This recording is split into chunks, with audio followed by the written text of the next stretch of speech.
ಗುರುಜಿ ನೀವು ಹೇಳಿ, ಸಾಮಾನ್ಯವಾಗಿ ಈಗ ರಾತ್ರಿ ಕಾಲದಲ್ಲಿ ಗ್ರಹಣ ಬರೋದ್ರಿಂದ ನಿದ್ದೆ ವಿಚಾರ ಬರುತ್ತೆ. ಇಲ್ಲಿ ನಿದ್ದೆ ಮಾಡಬೇಕು ಅಂತ ಕೆಲವರು ಹೇಳ್ತಾರೆ, ಇಲ್ಲ ಶಾಸ್ತ್ರದಲ್ಲಿ ನಿದ್ದೆ ಮಾಡಂಗಿಲ್ಲ, ಬರೀ ಮಂತ್ರದ ಜಪ ಮಾಡಬೇಕು, ಜಾಗರಣೆ ಮಾಡಬೇಕು ಅಂತಾರೆ. ಅಸಹಾಯಕರಿಗೆ ಒಂದು ವಿನಾಯಿತಿ ಇದೆ ಅಂತಾರೆ. ನಿಜವಾಗ್ಲೂ ನಾವೇನು ಮಾಡಬೇಕು ಇವತ್ತು ರಾತ್ರಿ? ಅಲ್ಲ, ನಾನು ಮೊದಲೇ ಹೇಳಿದೆ, ಈ ಮನುಷ್ಯರಲ್ಲಿ ನಾವು ಮಾನವರಲ್ಲಿ 4 ಭಾಗಗಳನ್ನು ಮಾಡ್ತೇವೆ. ಬಾಲ್ಯ ಮತ್ತು ವೃದ್ಧಾಪ್ಯ. ಇದಕ್ಕೆ ನಾವು ಎಕ್ಸಿಬಿಷನ್ ಕೊಟ್ಟಿದ್ದೇವೆ, ಪಂಚಾಂಗದಲ್ಲೇ ಬರೆದು ಬಿಡ್ತೇವೆ. ಆಹಾರ ಸೇವನೆಯನ್ನು ಮಾಡ್ತಕ್ಕಂಥದ್ದು ಇಷ್ಟು ಗಂಟೆ ಒಳಗಡೆ ಸೇವನೆ ಮಾಡಬೇಕು ಅಂತಕ್ಕಂಥದ್ದು ಪಂಚಾಂಗದಲ್ಲೇ ಬರೆದಿದೆ. ಇವತ್ತು ಬರೆದಿರ್ತಕ್ಕಂಥದ್ದು ಭೋಜನದ ವಿಚಾರ, ಸೂರ್ಯಾದಿ ಹಗಲು 12 ಗಂಟೆ 15 ನಿಮಿಷದವರೆಗೂ ಮಧ್ಯಾಹ್ನ ನಾವು ಭೋಜನವನ್ನು ಮಾಡಬಹುದು, ಆರೋಗ್ಯವಂತ ಮನುಷ್ಯ ಅಂತ ಪಂಚಾಂಗದಲ್ಲಿ ಬರೆದಿರ್ತಕ್ಕಂಥದ್ದು ನಿಜ. ಆದರೆ ವಯಸ್ಸಾಗಿರ್ತಕ್ಕಂಥವರಿಗೂ ಮಕ್ಕಳಿಗೂ ನಾವು ಆಹಾರವನ್ನು ನೀವು 6 ಗಂಟೆ ಅಥವಾ 8 ಗಂಟೆವರೆಗೂ ಸ್ವೀಕರಿಸಬಹುದು. ತುಂಬ ಎಳೆ ಮಕ್ಕಳಿರ್ತಾರೆ, ಫೀಡಿಂಗ್ ಅಂತಕ್ಕಂಥದ್ದು ನಡೀತಾ ಇರುತ್ತೆ, ಅವರು ಕೊಡಲೇಬೇಕಾಗತ್ತೆ. ಕೊಡಲಿಲ್ಲ ಅಂತಂದರೆ ಮಕ್ಕಳು ಹಠ ಮಾಡ್ತಾರೆ. ಮತ್ತು ನಿದ್ರೆ ಕತೆ ಹೆಂಗೆ? ನಿದ್ರೆ ನೋಡಿ, ಮಕ್ಕಳಿಗೂ ಬಾಲ್ಯ ಮತ್ತು ವೃದ್ಧಾಪ್ಯಕ್ಕೂ ನಿದ್ದೆಗೂ ಕೂಡ ಅವರಿಗೆ ಆರಾಮಾಗಿ ಅವರು ಮಾಡ್ಕೋಬಹುದು ಅಂತಾನೆ ನಾವು ಹೇಳೋದು. ಯಾಕೆ ಅಂತಂದರೆ ಇವೆಲ್ಲವೂ ಕೂಡ ಬರ್ತಕ್ಕಂಥದ್ದು ಆರೋಗ್ಯವಂತ ಮನುಷ್ಯನಿಗೆ. ಅಂದರೆ ಇವತ್ತು ನಾವೇನು ಮಾಡ್ತೇವೆ, ಈಗ ಮಕ್ಕಳು ಏನಾದರೂ ಸಾಧನೆ ಮಾಡಬೇಕು ಅಂತ ಏನಾದ್ರು ಹೊರಡ್ತಾರ, ಅವ್ರಿಗೆ ಜ್ಞಾನ ಇರುತ್ತಾ? ಈ ಒಂದು ಯೌವನ ಮತ್ತು ಕೌಮಾರ್ಯದಲ್ಲಿ ಆಸೆ ಆಕಾಂಕ್ಷೆಗಳು ಮನುಷ್ಯನಿಗೆ ಹೆಚ್ಚಾಗತ್ತೆ, ಹೌದಲ್ವಾ? ನಾನು ಇಂಥದ್ದನ್ನು ಸಾಧನೆ ಮಾಡಬೇಕು, ನಾನು ಇಂಥ ಕಡೆ ಹೋಗಬೇಕು, ನಾನು ಇಂಥ ಉನ್ನತ ಅಧಿಕಾರವನ್ನು ಹಿಡಿಬೇಕು, ಎಜುಕೇಷನ್ ಇಷ್ಟೇ ಮಾಡಬೇಕು, ಈ ರೀತಿ ಒಂದು ಆತ್ಮವಿಶ್ವಾಸ ಅಂತಕ್ಕಂಥದ್ದನ್ನು ಹೆಚ್ಚಾಗಿಟ್ಕೊಂಡು ಆಸೆಯನ್ನು ಜಾಸ್ತಿ ಇಟ್ಕೋತಾರೆ. ಆಗ ಗ್ರಹಚಾರ ಬಲ ಅಂತಕ್ಕಂಥದ್ದು ಅವರಿಗೆ ಸರಿ ಹೋಗಬೇಕು. ಇವತ್ತು ರಕ್ತ ಚಂದ್ರಗ್ರಹಣ ಅಂತ, ನೀವು ಏನು ರಕ್ತ ಅಂತ ಹೇಳೋದು ಬೇಡ, ಅದನ್ನು ಗುಲಾಬಿ ಬಣ್ಣ ಅಂತ ಹೇಳಿ ಅಂತ ನಮ್ಮ ಸೈನ್ಸಿಸ್ಟ್ ಹೇಳಿದ್ದಾರೆ, ಕಿತ್ತಳೆ ಬಣ್ಣ. ಆದರೂ ಸಂಸ್ಕೃತದಲ್ಲಿ ಕೆಂಪು ಬಣ್ಣಕ್ಕೆ ರಕ್ತವರ್ಣ ಅಂತಾನೆ ಕರೆಯೋದು. ಆದರೆ ಕಿತ್ತಳೆ ವರ್ಣ ಅಂತ ಕರೆಯೋಕೆ ಬರಲ್ಲ ಸಂಸ್ಕೃತದಲ್ಲಿ. ಯಾಕೆಂದರೆ ದೇವ ಭಾಷೆ ಸಂಸ್ಕೃತ. ಆ ಸಂಸ್ಕೃತದಲ್ಲಿ ನಾವು ಮಾತನಾಡಬೇಕಾದ್ರೆ ನಾವು ರಕ್ತವರ್ಣಂ ಅಂತಾನೆ ಕರೀಲೇಬೇಕು. ಹಾಗೆ ಈಗ ಈ ಒಂದು ಆಸೆ ಆಕಾಂಕ್ಷೆಗಳು ಹೆಚ್ಚಾದಾಗ ಒಬ್ಬ ಮನುಷ್ಯನಿಗೆ ಗ್ರಹಗಳು ಸರಿಯಾಗಿ ಫಲಗಳನ್ನು ಕೊಡ್ತಕ್ಕಂಥ ಸಮಯದಲ್ಲಿ ಅವನ ಸಾಧನೆಯನ್ನು ಮಾಡಬಹುದು. ಇದಕ್ಕೆ ಇನ್ನೊಂದು ಸಣ್ಣ ಉದಾಹರಣೆಯನ್ನು ನಾನು ಹೇಳ್ತೇನೆ. ಇವತ್ತು ಸೈನ್ಸು ಕೂಡ ಅದನ್ನು ಒಪ್ಪಿಕೊಳ್ಳುತ್ತೆ ಅಂತ ನಾನು ಅನ್ಕೊಂಡಿದ್ದೇನೆ. ಭಗವದಾಜ್ಞೇಯ ಮನುಷ್ಯನ ಶರೀರ ಅಂತಕ್ಕಂಥದ್ದು ಬಂದಿದೆ. ಭಗವದಾಜ್ಞೇಯ ನಮಗೊಂದು ಮೋಟರ್ ಫಿಕ್ಸ್ ಮಾಡಿಬಿಟ್ಟಿದ್ದಾನೆ, ಯಾರು? ಭಗವಂತ. ಪಚನಕ್ರಿಯೆ, ನಾವು ಬದುಕಬೇಕು ಅಂತ ಅಂದರೆ ನಮ್ಮ ಶರೀರಕ್ಕೆ ಏನಾದರೂ ಹಾಕಲೇಬೇಕು. ಪಚನಕ್ರಿಯೆ ಅಂತಕ್ಕಂಥದ್ದಿದೆ. ಈ ಮೋಟ್ರಿಗೆ, ಶರೀರದಲ್ಲಿ ಇರ್ತಕ್ಕಂಥ ಮೋಟ್ರಿಗೆ ವಾರಂಟಿ ಗ್ಯಾರಂಟಿ ಅವನಿಗೆ ಮಾತ್ರ ಗೊತ್ತು, ನಮ್ಗೆ ಯಾರಿಗೂ ಗೊತ್ತಿಲ್ಲ. ವಾರಂಟಿ ಕಾರ್ಡು ಇಲ್ಲ, ಗ್ಯಾರಂಟಿ ಕಾರ್ಡು ಇಲ್ಲ. ಆದರೆ ನಮ್ಮ ಶರೀರಕ್ಕೆ ನಾವು ಹಾಕ್ತಕ್ಕಂಥ ಆಹಾರದಿಂದ ಒಂದು ಶಕ್ತಿ ಅಂತಕ್ಕಂಥದ್ದು ಉತ್ಪತ್ತಿಯಾಗತ್ತೆ. ಅದನ್ನು ನಾನು ನನ್ನ ಜ್ಯೋತಿಷ್ಯ ಭಾಷೆಯಲ್ಲಿ ಚೈತನ್ಯ ಅಂತ ಕರಿತೀನಿ. ಇದನ್ನು ಲೆಫ್ಟಲ್ಲಿ ಇಟ್ಕೊಳ್ಳಿ, ಒಂದು ಕಡೆ ಲೆಫ್ಟಲ್ಲಿ ಇಟ್ಕೊಳ್ಳಿ. ಇನ್ನು ಬಾನಂಗಳದಲ್ಲಿ ಇರ್ತಕ್ಕಂಥ ಆಕಾಶ ಕಾಯಗಳು ತನ್ನದೇ ಆದ ಒಂದು ಶಕ್ತಿಯನ್ನು ರಶ್ಮಿಯ ಮೂಲಕ ಹೊರ ಹಾಕತ್ತೆ. ಇದನ್ನು ಸೈನ್ಸ್ ಒಪ್ಕೊಳ್ಳುತ್ತೆ. ನಮ್ಮ ಭೂಮಿಯಲ್ಲಿ ಗುರುತ್ವಾಕರ್ಷಣ ಬಲ ಇದೆ, ಅದನ್ನು ಆಕರ್ಷಣೆಯನ್ನು ಮಾಡುತ್ತೆ. ನಮ್ಮ ಶರೀರದಲ್ಲಿ ಉತ್ಪತ್ತಿಯಾಗ್ತಕ್ಕಂಥ ಶಕ್ತಿಯು ಬಾನಂಗಳದಿಂದ ಭೂಮಿ ಮೇಲೆ ಬಿದ್ದು ನಮ್ಮ ಶರೀರಕ್ಕೆ ಪ್ರತಿಫಲಿಸ್ತಕ್ಕಂಥ ಶಕ್ತಿಯು ಎರಡೂ ಈಕ್ವಲ್ಲಾಗಿದ್ದರೆ ಮನುಷ್ಯ ಹಂತ ಹಂತವಾಗಿ ಮೇಲೆ ಬೆಳೀತಾ ಹೋಗ್ತಾನೆ, ಇಷ್ಟಕಾಮ್ಯಾರ್ಥಗಳು ನೆರವೇರುತ್ತೆ. ಸ್ವಲ್ಪ ಎರಡರಲ್ಲೂ ಸ್ವಲ್ಪ ವ್ಯತ್ಯಾಸವಾದರೆ ಅವನು ಏಳರಾಟ ಶನಿ ಬಂದಾಗ ಹೇಗಾಗ್ತಾನೋ ಅದೇ ರೀತಿ ಎಲ್ಲವನ್ನು ಕೂಡ ಕಳ್ಕೊಳ್ತಕ್ಕಂಥ ಒಂದು ಪರಿಸ್ಥಿತಿ ಬರುತ್ತೆ. ಅದಕ್ಕೋಸ್ಕರನೇ ಇಂಥ ಒಂದು ಸಮಯದಲ್ಲಿ ಯೌವನ ವಯಸ್ಸಿನಲ್ಲಿ ಇರ್ತಕ್ಕಂಥವರು, 7 ವರ್ಷದ ಮೇಲೆ ಆಗಿರ್ತಕ್ಕಂಥವರು, 70 ವರ್ಷದ ಒಳಗಡೆ ಇರ್ತಕ್ಕಂಥವರು ಜಪವನ್ನ ಮಾಡಿ, ತಪವನ್ನ ಮಾಡಿ, ನಿಮ್ಮ ಅಭಿವೃದ್ಧಿ ಅಂತಕ್ಕಂಥದ್ದನ್ನು ನೋಡ್ಕೊಳ್ಳಿ ಅಂತಕ್ಕಂಥದ್ದೇ. ಇವತ್ತು ಜ್ಯೋತಿಷ್ಯ ಅಂತಕ್ಕಂಥದ್ದು ಹುಟ್ಟಿದ್ದೇ ಮನುಷ್ಯನ ಸಹಾಯಕ್ಕೋಸ್ಕರ. ಸರಿ, ಅದೇ ಆ ಜ್ಯೋತಿಷ್ಯದಲ್ಲಿ ಕೆಲವರಿಗೆ ತಕರಾರು ಯಾಕೆ ಅಂತ ಅಂದ್ರೆ ಖಡ್ಗದ ರೀತಿ ಅದನ್ನು ಉಪಯೋಗಿಸೋ ಬದಲು ಕಣ್ ಚುಚ್ಕೊಳ್ಳೋ ಕೆಲಸವನ್ನ ಕೆಲ ಜ್ಯೋತಿಷಿಗಳು ಮಾಡ್ತಿದ್ದಾರೆ ಅಂತ ಕೆಲವರದ್ದು ತಕರಾರು. ಅಲ್ಲ ನಾವಲ್ಲ, ಖಂಡಿತ ಅದೇ ಕೆಲವರು ಅಂತ ಕೆಲವರು. ಅಲ್ಲೇ ನಾನು ಆಂಟಿಸಿಪೇಟರಿ ಬೇಲ್ ಹಾಕಿದೆ. ಸರಿ, ಈಗ ಧಾರವಾಡ, ಹಾಸನ, ಬೆಳಗಾವಿ ಜೊತೆಗೆ ಸಿಡ್ನಿಯಲ್ಲೂ ಕೂಡ ಹೇಗೆ ಕಾಣಿಸ್ತಾ ಇದೆ ಚಂದ್ರಗ್ರಹಣ ಅನ್ನೋದನ್ನ ನೋಡ್ತಾ ಇದ್ದೀವಿ ನಾವು. ಚಂದ್ರನ ಆ ಬೆಳದಿಂಗಳ ಬೆಳಕನ್ನು ಕಂಪ್ಲೀಟಾಗಿ ಕತ್ತಲೆ ಆವರಿಸ್ಬಿಟ್ಟಿದೆ. ಜಸ್ಟ್ ಒಂದು ವೈಟ್ ಕಲರ್ ರಿಂಗ್ ರೀತಿ ಮಾತ್ರ ನಮಗೆ ಕಾಣಿಸ್ತಾ ಇದೆ. ಆಮೇಲೆ ಕಂಪ್ಲೀಟಾಗಿ ಕಲರ್ ಬದಲಾವಣೆಗಳು ಹಂತ ಹಂತದಲ್ಲಿ ಆಗ್ತಾ ಇರೋದನ್ನು ನೋಡ್ತಾ ಇದ್ದೀರಾ. ಇನ್ನೊಂದು ಅರ್ಧ ಗಂಟೆ ಅಂದರೆ ಅಪ್ರಾಕ್ಸಿಮೇಟ್ಲಿ ಒಂದು 20-25 ನಿಮಿಷ ಹೋದರೆ ಇನ್ನೊಂದು ಸ್ವಲ್ಪ ನಮಗೆ ರೆಡ್ಡಿಶ್ ಆಗಿ ಗೋಚರಿಸುತ್ತೆ. ಅಲ್ಲಿಗೆ ನಾವು ನೀವೆಲ್ಲರೂ ಕೂಡ ಇಡೀ ವಿಶ್ವವೇ ಕಾಯ್ತಾ ಇದ್ದಂತಹ ರೆಡ್ ಮೂನ್ ಅನ್ನುವಂತಹ ಮಾತೇನಿತ್ತು, ಹೈಪ್ ಏನಿತ್ತು, ಅದನ್ನು ನೋಡುವಂತಹ ಗಳಿಗೆ ಬರ್ತಾ ಇದೆ. ಇದನ್ನು ತಪ್ಪಿಸ್ಕೊಂಡ್ರೆ ಇನ್ನೊಂದು 3.5 ವರ್ಷ ಕಾಯಬೇಕಾಗತ್ತೆ. 2028 ಡಿಸೆಂಬರ್ ಅಂತ್ಯ ಅಂತ ಅಂತಿದ್ದಾರೆ ಈ ರೀತಿ ಗ್ರಹಣ ನೋಡೋದಕ್ಕೆ ಸಿಗೋದು. ಸೊ ಈಗಾಗಲೇ ನಾವು ಭೂಮಿ ಬಗ್ಗೆ, ಭೂಮಿಯ ಅಧ್ಯಯನಕ್ಕೆ ಸಂಬಂಧಪಟ್ಟಂತೆ ಸುಮಾರು ಸ್ಟಡೀಸ್ನ ನೋಡಿದ್ದೀವಿ. ಅಂದರೆ ಒಂದು 5% ಕೂಡ ನಾವು ಇಡೀ ಭೂಮಿಯನ್ನು ತಿಳ್ಕೊಂಡಿಲ್ಲ, ಓಷನ್ನನ್ನು ನಾವು ಕರೆಕ್ಟಾಗಿ ಎಕ್ಸ್ಪ್ಲೋರ್ ಮಾಡಿಲ್ಲ ಅಂತ ಇರಬೇಕಾದ್ರೆ ಚಂದ್ರನ ವಿಚಾರದಲ್ಲಿ ಹೆಂಗೆ, ಎಲ್ಲಿದೆ ಸೈನ್ಸು ಅನ್ನೋದು ಪ್ರಶ್ನೆ. ಚಂದ್ರನ ಅಧ್ಯಯನ ಕಂಪ್ಲೀಟಾಗಿ ಆಗಿದೆಯಾ ಅಥವಾ ಅಲ್ಲೂ ಬಾಕಿ ಇದೆಯಾ, ಹೆಂಗೆ ಅಂತ? ಜಸ್ಟ್ ಅದಕ್ಕೆ ಉತ್ತರ ಕೊಡೋಕೆ ಮುಂಚೆ ಸಿಡ್ನಿಯ ಒಂದು ನಾವು ವಿಜುವಲ್ಸ್ ನೋಡಿದ್ರೆ, ಸಿಡ್ನಿನಲ್ಲಿ ಆಲ್ಮೋಸ್ಟ್ ಪೀಕ್ ಮುಟ್ಟಿದೆ. ಯಾಕೆಂದ್ರೆ ಸಿಡ್ನಿ ನಮಗಿಂತ ಸ್ವಲ್ಪ ಮುಂದೆ ಇರೋದ್ರಿಂದ ಸಿಡ್ನಿಯಲ್ಲಿ ಸಂಪೂರ್ಣ ಕೆಂಪು ಕಾಣೋದು ನಾವು ಕಾಣ್ಬೋದು. ಮೋಸ್ಟ್ಲಿ ಪೀಕ್ ಟೈಮ್ ರೀಚ್ ಆಗಿದೆ ಅಂತ ಅನ್ಸುತ್ತೆ, ಹಾಗಾಗಿ ಕೆಂಪು ಕಾಣ್ತಾ ಇದೆ. ಈಗ ನಿಮ್ಮ ಪ್ರಶ್ನೆಗೆ ಬರೋದಾಯ್ತು ಅಂದ್ರೆ, ಸಂಪೂರ್ಣ ಅಧ್ಯಯನ ಆಗಿದೆಯಾ ಪ್ರಶ್ನೆ. ಸಂಪೂರ್ಣ ಅಧ್ಯಯನ ಅಂದ್ರೆ ಏನು? ಅಟ್ಮಾಸ್ಫಿಯರ್ ಇರ್ಬೋದು ಅಥವಾ ಯಾಕೆ ಪ್ರಶ್ನೆ ಕೇಳಿದೆ ಅಂದ್ರೆ, ನಾವು ಎಷ್ಟು ಉದಾಹರಣೆಗೆ ಭೂಮಿಯನ್ನು ಅಗಿತಾ ಹೋಗ್ತೀವೋ ಅಷ್ಟು ನಮಗೆ ವಿಚಾರಗಳು ತಿಳಿತಾ ಹೋಗ್ತವೆ ಅಂತ ಒಂದು ಮಾತು, ಆಡು ಮಾತದು. ಅಗದಷ್ಟು ವಿಚಾರ ತಿಳಿತಾ ಇದೆ ಅಂದ್ರೆ ಅದರ ಅರ್ಥ ಏನು ಅಂದ್ರೆ, ನಾವು ಎಷ್ಟು ಆಳಕ್ಕೆ ಹೋಗ್ತೀವೋ ಅಷ್ಟು ನಮಗೆ ಇದ್ರ ಬಗ್ಗೆ ಗೊತ್ತಿಲ್ಲವಲ್ಲ, ಇದು ಯಾವುದೋ ಹೊಸದಾಗಿ ಸಿಗ್ತಿದ್ಯಲ್ಲ ಅನ್ನೋದು ಹೇಳ್ತೀವಿ. ಅಧ್ಯಾತ್ಮದಲ್ಲೂ ಅದು ಹೇಳ್ತಾರೆ, ನಮ್ಮನ್ನು ನಾವು ಎಷ್ಟು ತಿಳ್ಕೊಳಕ್ ಪ್ರಯತ್ನ ಮಾಡ್ತೀವೋ ಅಷ್ಟು ನಮಗೆ ಗೊತ್ತಿಲ್ಲ ಅನ್ನೋದು ಅರಿವಾಗತ್ತೆ ಅನ್ನೋದನ್ನ. ಅದ್ರ ಉದ್ದೇಶ ಏನು ಅಂದ್ರೆ, ಸಂಪೂರ್ಣ ಅಧ್ಯಯನ ಅನ್ನೋದು ಯಾರಿಂದಲೂ ಯಾವ ವಿಚಾರದಲ್ಲೂ ಯಾವತ್ತಿಗೂ ಸಾಧ್ಯವಿಲ್ಲ. ನಾವು ಎಷ್ಟು ತಿಳ್ಕೊಳ್ಳೋ ಪ್ರಯತ್ನ ಮಾಡ್ತೀವೋ ಅಷ್ಟು ಹೊಸ ವಿಚಾರಗಳು ಅಥವಾ ಹೊಸ ಒಂದು ಪರ್ಸ್ಪೆಕ್ಟಿವ್ ಅಂತ ನಾವೇನು ಕರಿತೀವಿ, ಒಂದು ದೃಷ್ಟಿಕೋನ ಬದಲಾವಣೆ ಆಗುವಂಥದ್ದು ಯಾವಾಗಲೂ ನಡೀತಾ ಇರತ್ತೆ. ಇಲ್ಲಿವರೆಗೂ ನಾವು ಭೂಮಿಯ ವಿಚಾರವನ್ನು ತೆಗೆದುಕೊಂಡಾಗ ಇವತ್ತಿನ ದೇಶಕಾಲ ಪರಿಸ್ಥಿತಿಗೆ ತಕ್ಕನ ಹಾಗೆ ಇವತ್ತಿನ ಸೈಂಟಿಫಿಕ್ ಅಡ್ವಾನ್ಸ್ಮೆಂಟ್ ಅಥವಾ ಟೆಕ್ನಾಲಜಿ ಅಂತ ನಾವೇನು ಕರಿತೀವಿ. ಏಕೆಂದ್ರೆ ಇವಾಗ ಉದಾಹರಣೆಗೆ ಈ ಸಿನಿಮಾ ತೆಗೆಯುವಾಗ ನೋಡಿರ್ತೀರಿ, 1 ಮೀಟರ್ ಇಟ್ಕೊಂಡು ಓಡಾಡ್ತಾ ಇರ್ತಾರೆ ಎಲ್ಲರೂ, ವೈಟ್ ಬ್ಯಾಲೆನ್ಸ್ ಅಂದ್ಕೊಂಡು. ಯಾಕೆ ಅದು ವೈಟ್ ಬ್ಯಾಲೆನ್ಸ್ ಅನ್ನೋದು ಮಾಡ್ತಾ ಇದ್ದಾರೆ ಅನ್ನೋ ಪ್ರಶ್ನೆ ಪಕ್ಕಕ್ಕಿಟ್ರೆ, ಆ ಇನ್ಸ್ಟ್ರೂಮೆಂಟ್ ಇಲ್ಲದೆ ಹೋಗಿದ್ದಿದ್ರೆ ವೈಟ್ ಬ್ಯಾಲೆನ್ಸ್ ಹೆಂಗ್ ಮಾಡ್ತಿದ್ರು? ಬೇರೆ ಒಂದು ಪ್ರಕ್ರಿಯೆ ನಡೀತಾ ಇತ್ತು. ಮುಂಚೆನೂ ವೈಟ್ ಬ್ಯಾಲೆನ್ಸ್ ಮಾಡ್ತಿದ್ರು ಆ ಡಿವೈಸ್ ಬರೋಕ್ ಮುಂಚೆ. ಈಗ ಒಂದು ಡಿವೈಸ್ ಬಂದಿದೆ, ಇಟ್ಕೊಂಡು ಓಡಾಡ್ತಾರೆ ವೈಟ್ ಬ್ಯಾಲೆನ್ಸ್. ಯಾಕೆ ಎಕ್ಸಾಂಪಲ್ ಕೊಟ್ಟೆ ಅಂದ್ರೆ, ಯಾವುದೇ ಒಂದು ಅಧ್ಯಯನ ಮಾಡಬೇಕಾದ್ರೆ ಅದಕ್ಕೆ ಪೂರಕವಾಗಿರ್ತಕ್ಕಂಥ ಒಂದು ವಿಚಾರ ಗೊತ್ತಿರಬೇಕು, ಏನ ಅಧ್ಯಯನ ಮಾಡಬೇಕು ಅನ್ನೋ ಅರಿವಿರಬೇಕು, ಅದಕ್ಕೆ ಸೂಕ್ತವಾಗಿರ್ತಕ್ಕಂಥ ಸಲಕರಣೆಗಳು ಬೇಕಾಗ್ತವೆ. ಸೈಂಟಿಫಿಕ್ ಅಡ್ವಾನ್ಸ್ಮೆಂಟ್ ಆದ ಹಾಗೆ ಸಲಕರಣೆಗಳು ಇಂಪ್ರೂವ್ ಆಗ್ತಾ ಹೋಗ್ತವೆ, ಅಥವಾ ಇನ್ಸ್ಟ್ರೂಮೆಂಟೇಷನ್ ಅಂತ ಕರಿತೀವಿ. ಇನ್ಸ್ಟ್ರೂಮೆಂಟ್ಸ್ ಇಂಪ್ರೂವ್ ಆಗ್ತಾ ಹೋಗುತ್ತೆ. ಇನ್ಸ್ಟ್ರೂಮೆಂಟ್ ಇಂಪ್ರೂವ್ ಆದಾಗೆ ನಾವೇನು ತಿಳ್ಕೊಂಡಿದೀವಿ ಅದು ದೃಢೀಕರಿಸ್ತಾ ಹೋಗ್ತೀವಿ, ಮತ್ತೆ ಹೊಸ ವಿಚಾರ ತಿಳ್ಕೊಳ್ಳೋಕೆ ಅವಕಾಶ ಸಿಗುತ್ತೆ. ಹೊಸ ವಿಚಾರ ತಿಳಿದ ತಕ್ಷಣ ಅಯ್ಯೋ ಇದ್ರ ಬಗ್ಗೆ ನಮಗೆ ಗೊತ್ತಿಲ್ವಲ್ಲ, ಇದು ಯಾಕೆ ಆಗ್ತಿದೆ ಅನ್ನೋದ್ರ ಅಧ್ಯಯನ ಶುರು ಆಗುತ್ತೆ. ಇಟ್ಸ್ ಅ ಸೈಕ್ಲಿಕ್ ಪ್ರೋಸೆಸ್, ಹೀಗೆ ನಡೀತಾನೆ ಇದೆ. ಭೂಮಿಯ ಬಗ್ಗೆ ಆಗ್ಲಿ, ಚಂದ್ರನ ಬಗ್ಗೆ ಆಗ್ಲಿ ತಕ್ಕ ಮಟ್ಟಿಗೆ ನಾವು ತಿಳ್ಕೊಂಡಿದ್ದೀವಿ. ಇನ್ನು ತಿಳ್ಕೊಳ್ಳೋದು ಬಾಕಿ ಉಳಿದಿರೋದು ಸಾಕಷ್ಟಿದೆ. ಮುಂದೆ ನಮ್ಗೆ ಹೇಗೆ ಟೆಕ್ನಾಲಜಿ ಇಂಪ್ರೂವ್ ಆಗ್ತಾ ಹೋಗುತ್ತೋ ಹಾಗೆ ಈಗ ತಿಳ್ಕೊಂಡಿರೋದು ದೃಢೀಕರಿಸ್ಬೋದು, ಈಗ ತಿಳ್ಕೊಂಡಿರೋದು ಸುಳ್ಳು ಅಂತಾನೂ ಆಗ್ಬೋದು. ಅದ್ರ ಸಾಧ್ಯತೆನೂ ಇದೆ, ವಿಜ್ಞಾನ ಅಲ್ಗಳೆಯೋದಿಲ್ಲ. ಇಷ್ಟು ದಿವಸ ನಾವೇನ್ ತಿಳ್ಕೊಂಡಿದ್ವಿ completely it is wrong, there is something else happening ಅಂತ ಹೇಳಬಹುದು, ಅದನ್ನೂ ಒಪ್ಪುತ್ತೆ ವಿಜ್ಞಾನ. ಹಾಗಾಗಿ ನಾವು ಸಂಪೂರ್ಣ ಅಧ್ಯಯನ ಇನ್ನೂ ಮಾಡಿಲ್ಲ, ಮಾಡ್ತಾ ಇದ್ದೀವಿ. ಸಾಕಷ್ಟು ವಿಚಾರ ತಿಳ್ಕೊಂಡಿದ್ದೀವಿ. ಹಾಗಂತ ಅಲ್ಲೋಗಿ ನಾಳೆ ದಿವಸ ಎಲಾನ್ ಮಾಸ್ಕ್ ಹೇಳೋ ಹಾಗೆ ನಾವು ಸಿವಿಲೈಸೇಷನ್ ಎಸ್ಟಾಬ್ಲಿಷ್ ಮಾಡಿ ಅಲ್ಲಿ ಸ್ಟೇಷನ್ಗಳು ಮಾಡ್ಬಿಟ್ಟು ಸೈಟ್ಗಳು ಮಾರ್ಕೊಂಡು ಅಪಾರ್ಟ್ಮೆಂಟ್ ಮಾಡ್ತೀವಿ, ಖಂಡಿತವಾಗ್ಲೂ ಸಾಧ್ಯ ಇಲ್ಲ. ಇನ್ನೊಂದು 100-150-200 ವರ್ಷ ಆದರೆ ಆಗಬಹುದೇನೋ, ಬಟ್ ಟೈಮ್ ಇದೆ, ಅಷ್ಟು ವರ್ಷ ಯಾರಿರ್ತಾರೋ ಅವ್ರು ನೋಡ್ಕೊಳ್ಳಿ.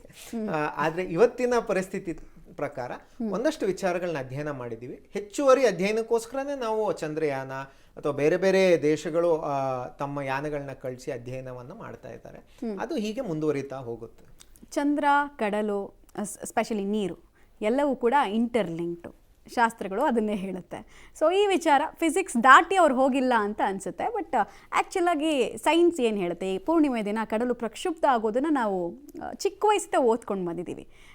ಏನು ಪ್ರಾಸೆಸ್ ಅದು? ಆಮೇಲೆ ಈ ಗ್ರಹಣದ ದಿನ ಏನಾದರೂ ಸ್ಪೆಷಲ್ ಎಫೆಕ್ಟ್ಗಳಿರುತ್ತೆ? ನೀವು ಆಗಲೇ ಹೇಳಿದ್ರಿ ಯಾವುದೂ ಎಫೆಕ್ಟ್ಗಳಿರಲ್ಲ ಅಂತ. ಬಟ್ ಒಂದು ಕುತೂಹಲ, ಯಾಕಂದರೆ ಡೈರೆಕ್ಟ್ಲಿ ಇಂಡೈರೆಕ್ಟ್ಲಿ ಕನೆಕ್ಟೆಡ್ ಇರೋದ್ರಿಂದ ಈ ಪ್ರಶ್ನೆ ಕೇಳ್ತಾ ಇದ್ದೀನಿ ನಾನು.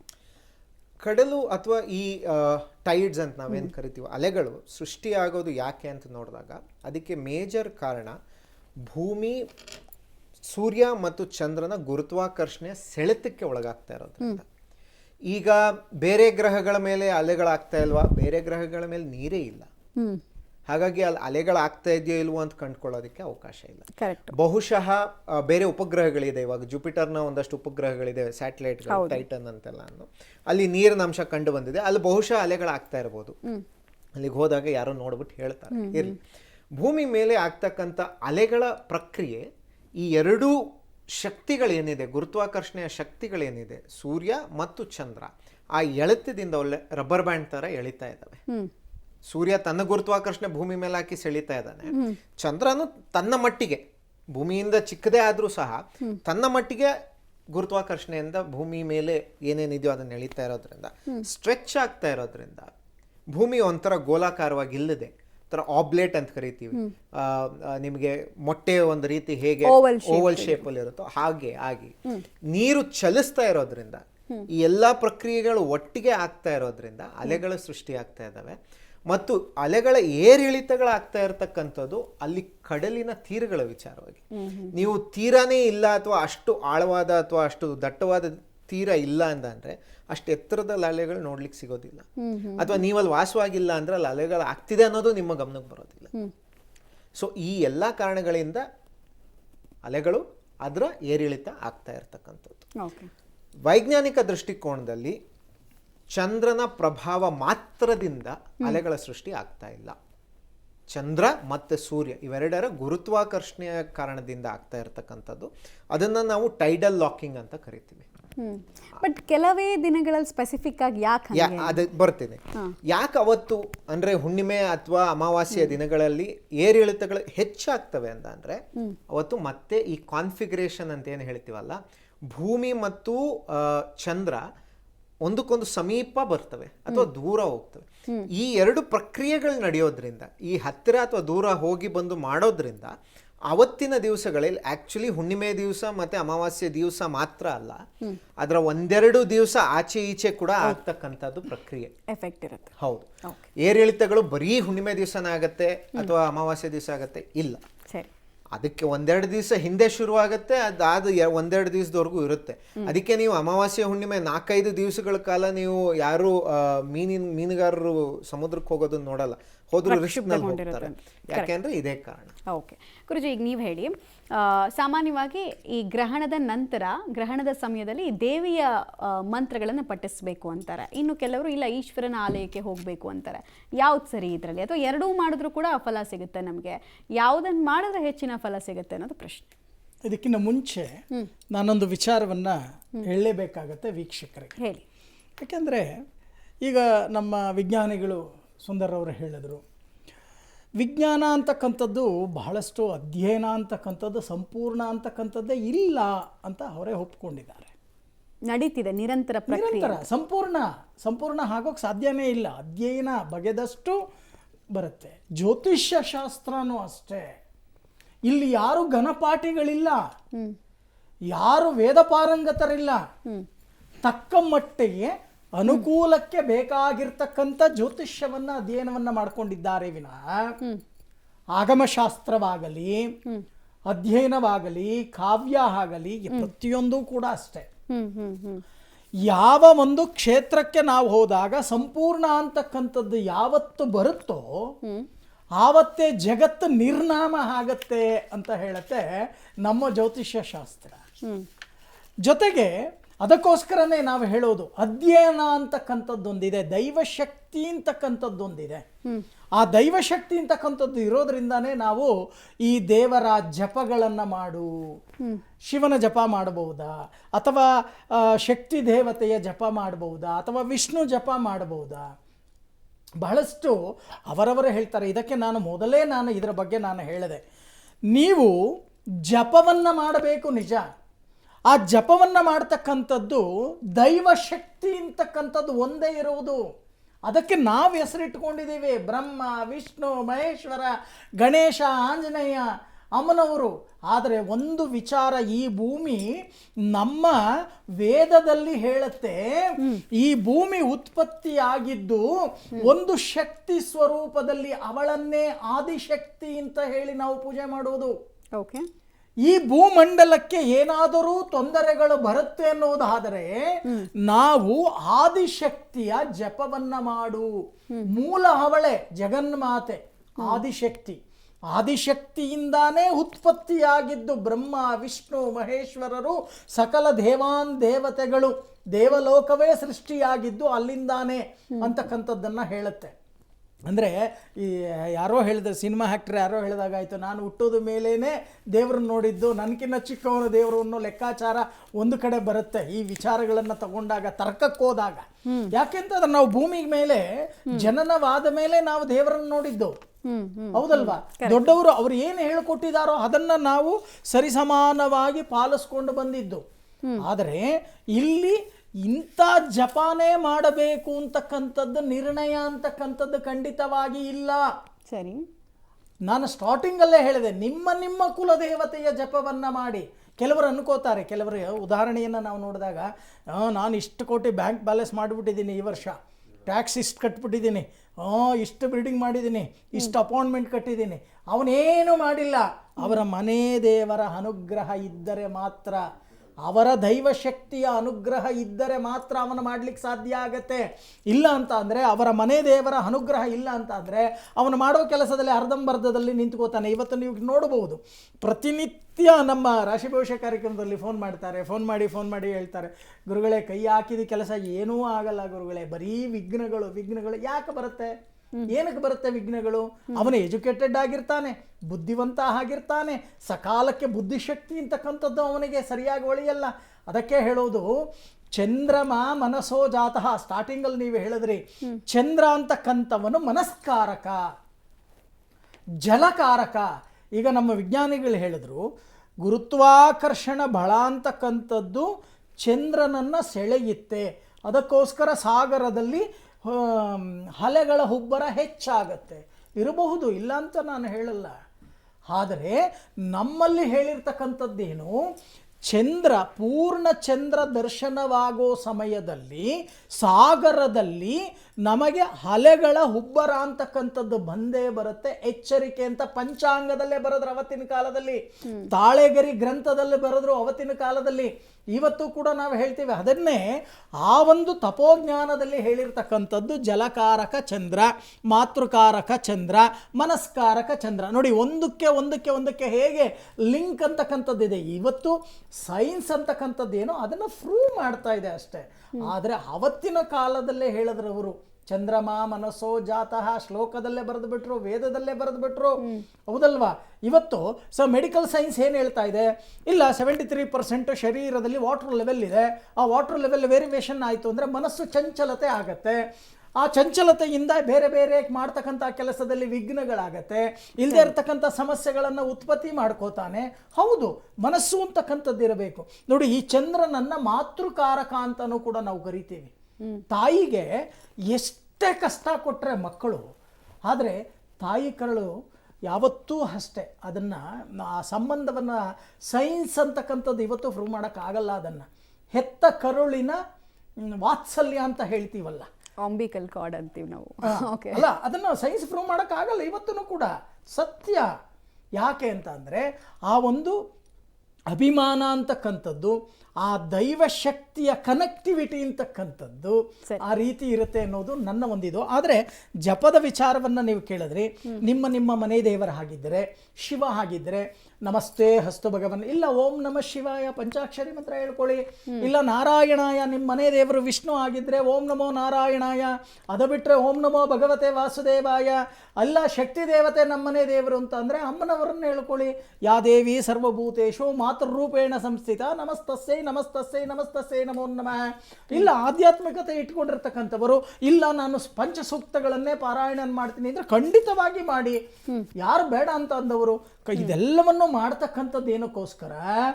ನಾವು ನಮ್ಮಲ್ಲಿ ಇರ್ತಕ್ಕಂಥ ದೋಷಗಳನ್ನು ತೆಗೆದು ಹಾಕ್ತಕ್ಕಂಥದ್ದು, ನಮ್ಮ ಮನಸ್ಸು ನಿರ್ಮಲವಾಗ್ತಕ್ಕಂಥದ್ದು. ಇವತ್ತು ನೀವು ನೋಡ್ಬೋದು, ಬೆಳಗ್ಗೆನೆ ನೀವು ಕೆಲಸಕ್ಕೆ ಬಂದ್ರೆ ಇಲ್ಲಿಗೆ ಒಂದೊಂದ್ಸರಿ ಏನಾಗುತ್ತೆ, ಮನಸ್ಸು ಕಸಿಪಿಸಿ ಆಗಿರುತ್ತೆ.